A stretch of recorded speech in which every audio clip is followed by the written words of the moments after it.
Natamani nikusalimu ndugu yangu, rafiki, mtumishi wa Mungu, mtoto, kijana, hata mzee pia. Jina langu naitwa Mchungaji Ezekiel Makweta.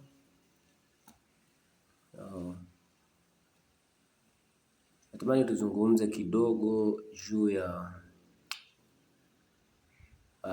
kufika hatima katika maisha, kwa maana ya hatima ya chochote ambacho mtu anafanya, na pia ni ndoto yake kufikia katika mafanikio. Kuna vitu kadha wa kadha ambavyo ukikosea katika maisha hauwezi kufika hatima kwa hali yoyote ile. Leo nataka tuzungumze kitu kikubwa sana ambacho ukikosea hauwezi kufika hatima yako kabisa, hata ungefanyaje.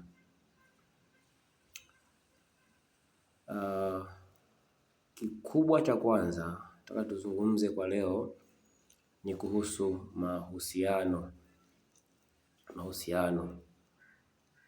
Kwa maana kwamba chochote unachokifanya ili kuendea hatima, kuendea mafanikio yako, inahitaji uwe na mahusiano mazuri na watu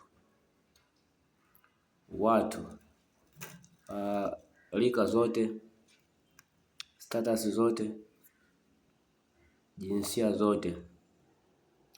Kwa maana kwamba ukikosea katika mahusiano mazuri na watu, sahau kuhusu kufika hatima njema, kwa sababu ili ufike hatima au mafanikio yoyote unahitaji uwe na watu wazuri, watu sahihi, na watu ambao wana madaraja yoyote ya uchumi, elimu, wadhifa, sifa. Kwa maana hiyo, kutunza mahusiano mazuri na watu inahitaji sana nidhamu, kuheshimu watu, discipline, nidhamu ya kuheshimu watu kwa rika zao, kwa mazingira yao, status zao. Kwa nini nasema hivi?